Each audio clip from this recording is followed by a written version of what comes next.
दोस्तों नमस्कार, स्वागत है हमारे इस यूट्यूब चैनल पे। दोस्तों आपके प्यार और सपोर्ट के लिए तहे दिल से शुक्रिया। तो आज हम लोग एक नया चैप्टर लेके आए हैं। इसमें आप पढ़ेंगे आज गवर्नर जनरल वायसराय, ये कब से कब थे और इनके टाइम में क्या क्या इम्पोर्टेंट डेवलपमेंट हुआ। तो सबसे पहले आप ये जानिए कि इसका अपॉइंटमेंट कौन करते थे। तो इनका अपॉइंटमेंट होता था court of director of east India company के द्वारा। तो ये बहुत ही इम्पोर्टेंट है, ये आपको क्वेश्चन हमेशा आता है एग्ज़ाम में। कोर्ट ऑफ डायरेक्टर जो है इसका अपॉइंट करते थे। तो सबसे पहले है वॉरेन हेस्टिंग, ये जो है 73 से 85 के टाइम में थे। इसके इम्पॉर्टेंट क्या वर्क थे इसके रिजिम में, तो देखेंगे। सबसे पहले है आपको regulating act 7073, supreme council of Bengal. उसके बाद आपको इम्पोर्टेंट मैं बताता हूँ, Asiatic society of Bengal 1784, Pitt's India act 1784। उसके बाद आ जाइए आप फर्स्ट रोहिल्ला वॉर, ये भी इसी के टाइम में हुआ था। उसके बाद है आपको ये वॉरेन हेस्टिंग के टाइम में ही कलकत्ता मद्रास एली यूनिवर्सिटी फाउंड हुआ था।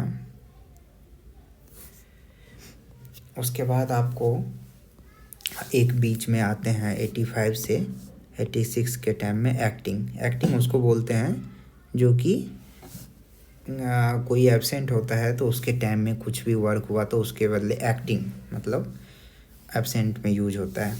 मेन फिर आ जाते हैं आपको कॉर्नवालिस, ये आपको 1786 से 1793 तक। और इसके इम्पोर्टेंट हैं आपको established lower court and appellate court. और सबसे इम्पोर्टेंट है आपको permanent settlement of Bihar and Bengal in 1793। ये बहुत बार क्वेश्चन आया है पीसीएस में भी और यूपीएससी में भी। उसके बाद आपको third Anglo Mysore war, introduction of Cornwallis code, introduction of civil service of India, ये आपको बहुत बार पूछा गया है। Introduction of civil service in India Cornwallis के टाइम में हुआ था। और सनसेट लॉ, एक लॉ था इसका सनसेट लॉ, जो कि शाम से पहले तक जाके लैंड से।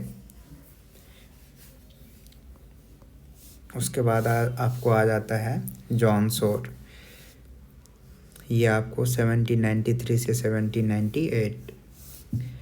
इसमें जो है आपको सेकेंड रोहिल्ला वॉर था इम्पोर्टेंट 1794 में, और battle of Kharda between Nizam and Maharashtra, ये भी इम्पोर्टेंट है। और चार्टर एक्ट 1793। उसके बाद आप आ जाइए वेलेस्ले पे 1798 से 1805। और इसका सबसे इम्पोर्टेंट था आपको इंट्रोडक्शन ऑफ सब्सिडरी अलायंस 1798, ये बहुत बार पूछा गया क्वेश्चन है। उसके बाद आपको फोर्थ एंग्लो मैसूर वॉर, आप मैसूर वॉर सब पढ़ लेंगे एक एक करके, मैसूर वॉर बहुत इम्पोर्टेंट है। उसके बाद आपको fort William college eight Calcutta 1800। उसके बाद आपको ये एक्टिंग है। फिर आपको आ जाते हैं मिंटो, लॉर्ड मिंटो 1807 से 1813। और इसके टाइम में एक बहुत अच्छा डेवलपमेंट हुआ था, ट्रीटी ऑफ अमृतसर 1809 विथ महाराजा रंजीत सिंह, और चार्टर एक्ट 1813। उसके बाद आपको हास्टिंग, ये आपको 1813 से 1823 तक रहते हैं। इसका सबसे इम्पोर्टेंट था ट्रीटी ऑफ सुगौली, एक ट्रीटी हुआ था 1816 में, ये आप पढ़ सकते हैं जाके। उसके बाद आपको establishment of ryotwari system in Madras 1820। उसके बाद महलवाड़ी सिस्टम ये सारा बहुत इम्पोर्टेंट है, महलवारी सिस्टम, रैयतवाड़ी सिस्टम। उसके बाद आपको हिंदू कॉलेज कलकत्ता में 1817 में इस्टेब्लिश्ड हुआ था, ये इसी के टाइम में हुआ था। उसके बाद आप आ जाइए एमरेस्ट, अर्ल एमरेस्ट 1823 से 1828, establishment of Sanskrit college eight Calcutta. ये इसका बहुत इम्पोर्टेंट है, ये बहुत बार पूछा गया क्वेश्चन है। तो एमरेस्ट में सबसे इम्पोर्टेंट हुआ establishment of Sanskrit college eight Calcutta 1824,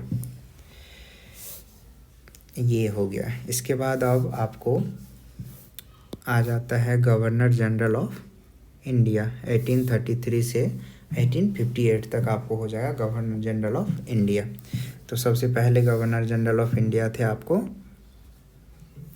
आपको लॉर्ड विलियम बेंटिक, ये बहुत इम्पोर्टेंट है, आप इसे याद कर लें। 1828 से 1835, और ये आपका सबसे इम्पोर्टेंट है, first governor general of India.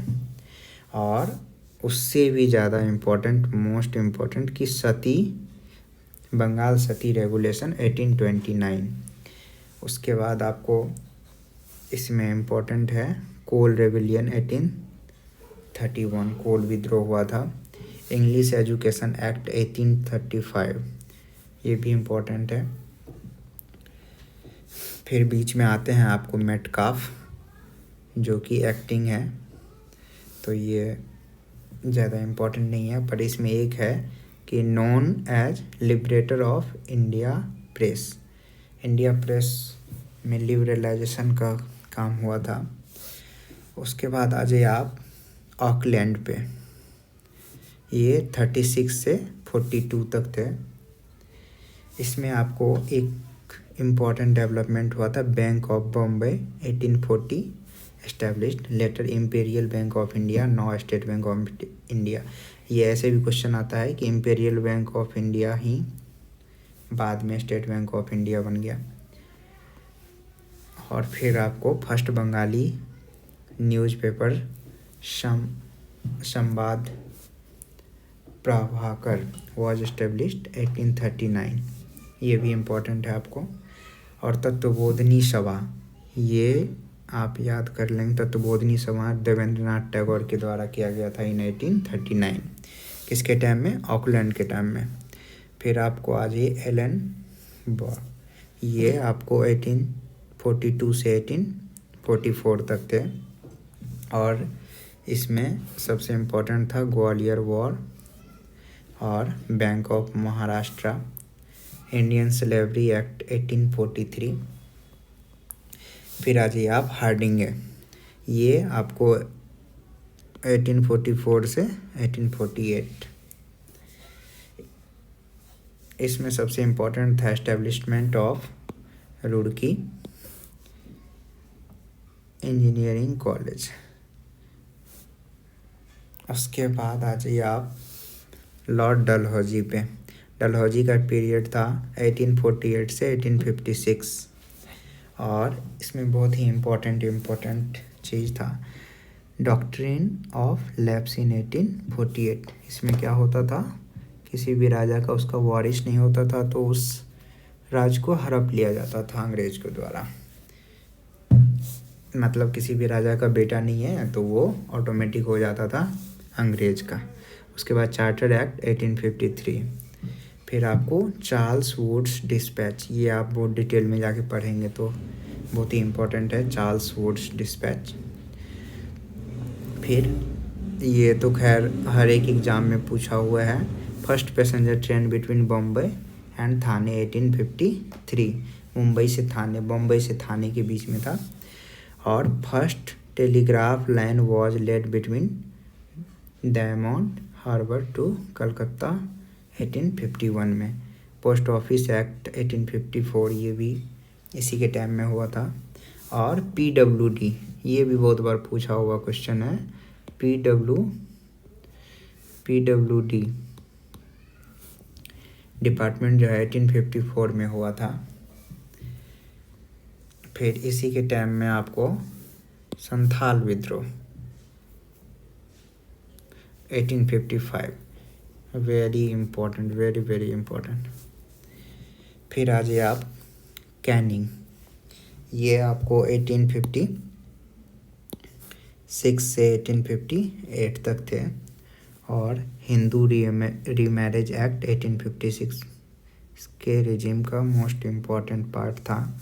Indian rebellion of 1857, ये इसी के टाइम में हुआ था। 1857 का विद्रोह।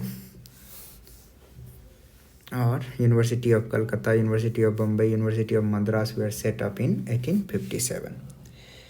अब आ जाइए वायसराय पे, अपॉइंटेड बाय विक्टोरिया, डायरेक्ट वहाँ से अपॉइंट होता था। और इसमें फर्स्ट है आपको कैनिंग 1858 से 1862। और the government of India act 1858, ये बहुत बार पूछा जाता है कि गवर्नमेंट ऑफ इंडिया एक्ट 1858 किसके टाइम में डेवलप हुआ था। तो ये आपको लॉर्ड कैनिंग के टाइम में हुआ था। System of budget system introduce किया गया था कैनिंग के द्वारा। और इम्पीरियल सिविल सर्विस। उसके बाद आपको इंडिगो रिवॉल्ट इन बंगाल, बहुत इम्पोर्टेंट है। Indian council act.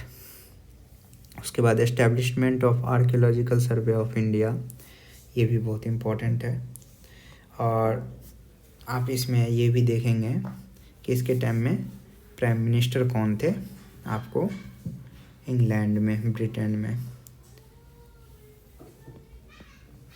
फिर आप आ जाइए अर्ल ऑफ एल्गिन 1862 से 1863, establishment of Calcutta high court, Bombay high court and Madras high court, ये याद रखना है।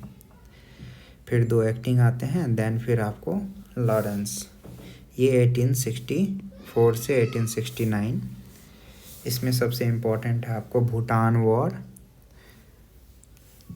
British defeated and undefended Bhutan and next Assam and Bengal Duars. उसके बाद आपको आता है इसमें establishment of Allahabad high court 1866, ये आप याद रखेंगे। उसके बाद है मायो, ये भी इम्पोर्टेंट है 1869 से 1872।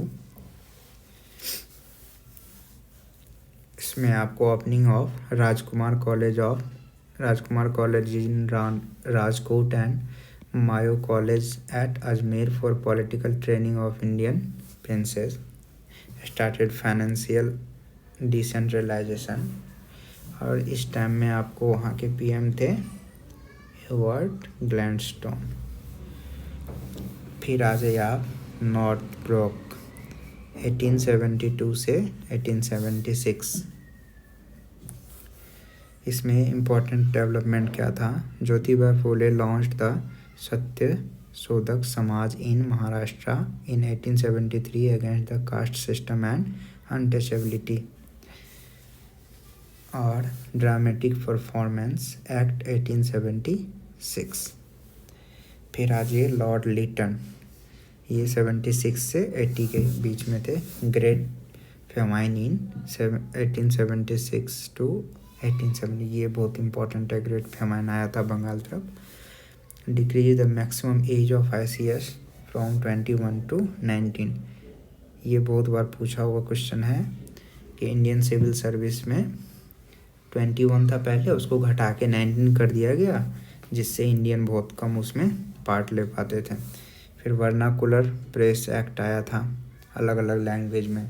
आर्म्स एक्ट था।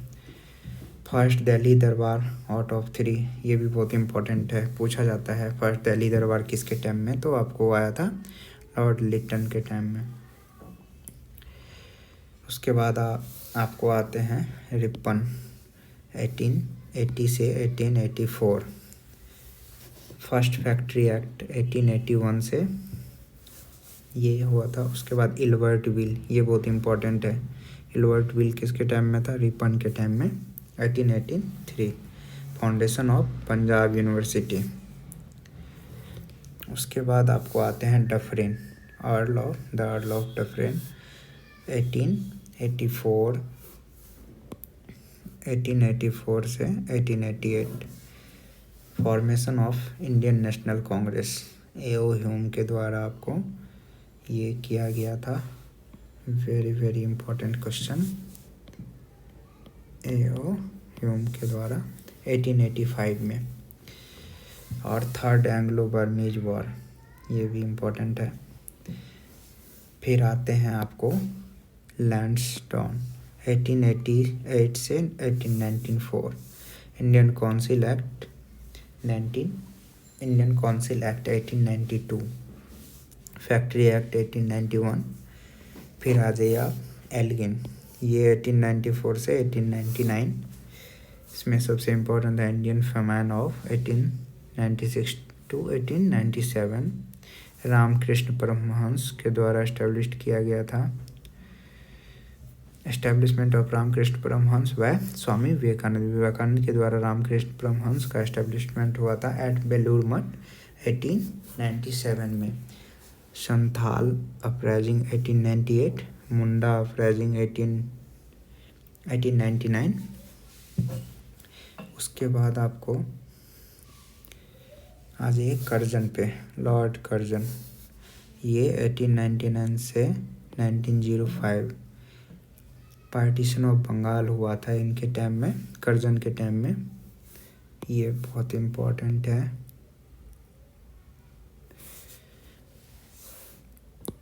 उसके बाद सेकेंड दिल्ली दरबार हुआ था। 3 दिल्ली दरबार हुआ था जिसमें सेकेंड हुआ था कर्जन के टाइम में।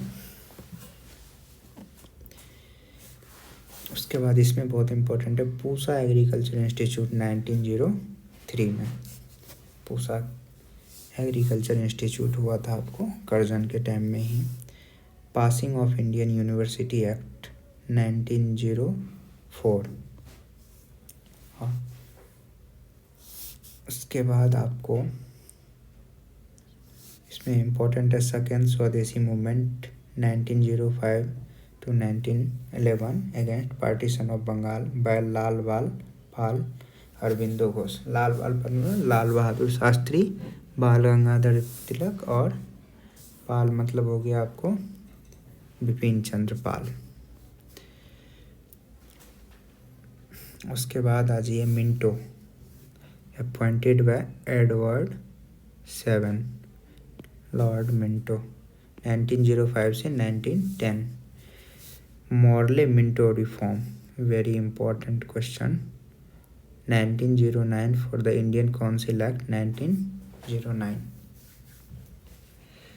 Split of Congress in 1907, split हो चुका था इस टाइम तक कांग्रेस में।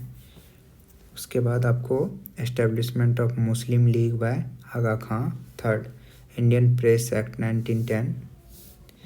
Jamshed ji Tata establish TISCO in 1907। ये आप इसको मार्क कर लीजिए, ये इम्पोर्टेंट है।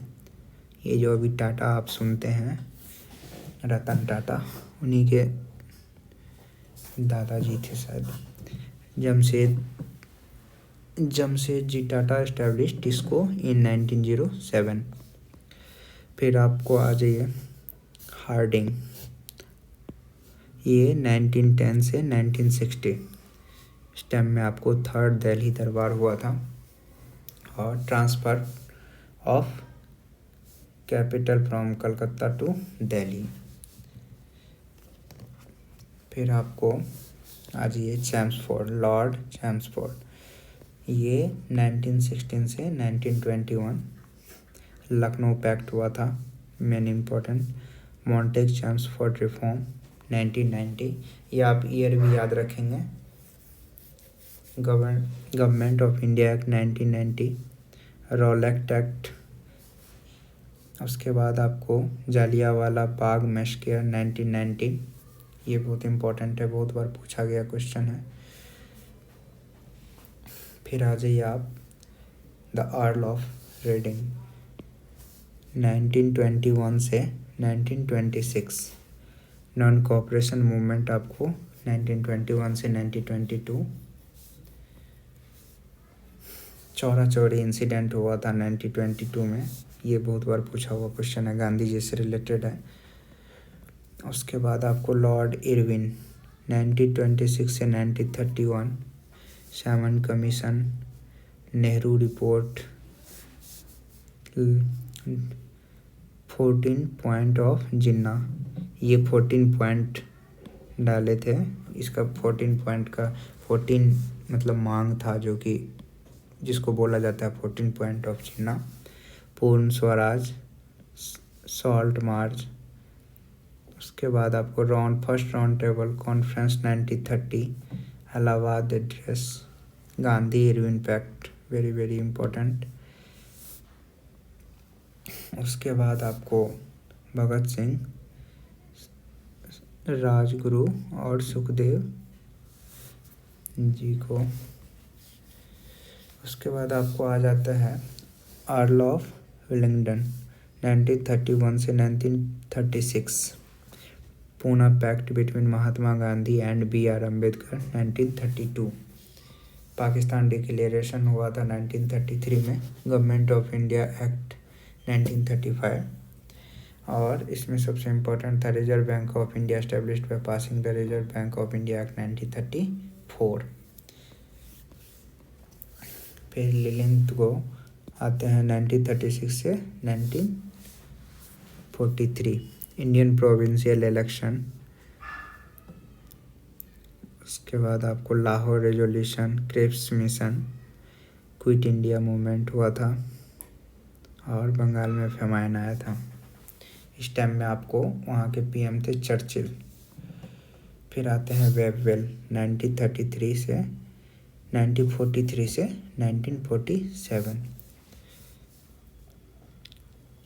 इसमें हुआ था आपको शिमला कॉन्फ्रेंस, कैबिनेट मिशन।